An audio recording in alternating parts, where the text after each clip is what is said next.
Pernahkah kita berpikir, bagaimana otak mengatur hampir seluruh hidup kita?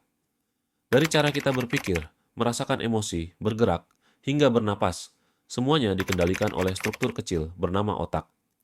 Di episode ini, kita akan membahas bagian-bagian utama otak manusia, fungsinya, cara melatihnya, dan apa yang terjadi jika bagian tersebut mengalami gangguan. Pertama, otak kanan. Otak kanan adalah belahan otak yang berperan besar dalam pemrosesan visual, emosi, dan kreativitas. Bagian ini membantu kita mengenali wajah, memahami musik, irama, serta membayangkan ruang dan bentuk. Saat kita menggambar, melukis, bermain musik, atau berimajinasi secara visual, otak kanan sedang bekerja aktif. Namun, jika otak kanan mengalami kerusakan, seseorang bisa kesulitan mengenali wajah, kehilangan orientasi ruang, atau menjadi kurang peka terhadap emosi orang lain. Kedua, otak kiri. Berbeda dengan otak kanan, otak kiri identik dengan bahasa dan logika. Disinilah kemampuan berbicara, membaca, menulis, berhitung, dan berpikir sistematis diproses.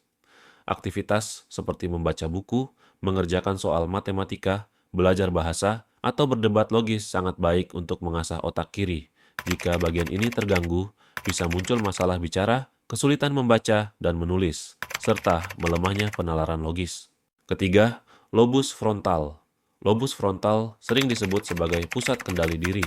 Bagian inilah yang membantu kita mengambil keputusan, merencanakan masa depan, mengendalikan emosi, dan menjaga fokus.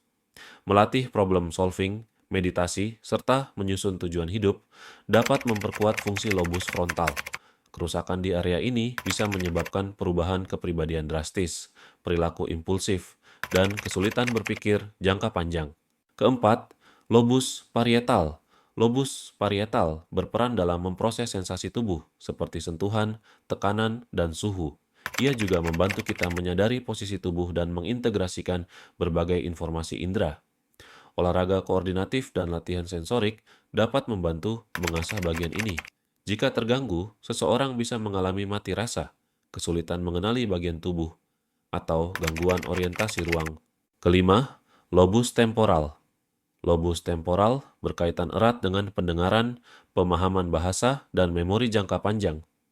Saat kita mendengarkan musik, memahami percakapan, atau mengingat cerita lama, bagian ini bekerja. Belajar bahasa dan melatih daya ingat melalui cerita atau audio bisa memperkuatnya. Kerusakan lobus temporal dapat menyebabkan gangguan pendengaran pusat, kesulitan memahami bahasa, dan masalah memori. Keenam, lobus oksipital. Inilah pusat penglihatan kita. Lobus oksipital mengolah warna, bentuk, dan gerakan sehingga kita bisa melihat dunia dengan bermakna.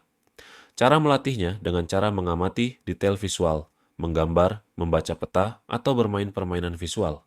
Jika rusak, bisa terjadi gangguan penglihatan hingga kebutaan kortikal, meskipun mata sebenarnya normal. Ketujuh, otak kecil atau cerebellum. Otak kecil bertugas menjaga keseimbangan, koordinasi, dan ketepatan gerakan. Cara mengasahnya dengan cara berjalan, berlari, berenang, atau bermain alat musik sangat bergantung pada kerja cerebellum. Kerusakan di sini dapat menyebabkan gerakan menjadi kaku, tremor, dan sulit menjaga keseimbangan. Kedelapan, batang otak. Batang otak adalah penghubung antara otak dan sumsum tulang belakang, sekaligus pusat fungsi vital. Ia mengatur pernapasan, detak jantung, dan refleks dasar seperti menelan dan batuk. Bagian ini tidak bisa dilatih secara langsung, yang bisa kita lakukan hanyalah menjaganya dengan gaya hidup sehat. Kerusakan batang otak sangat serius dan bisa menyebabkan koma hingga kematian.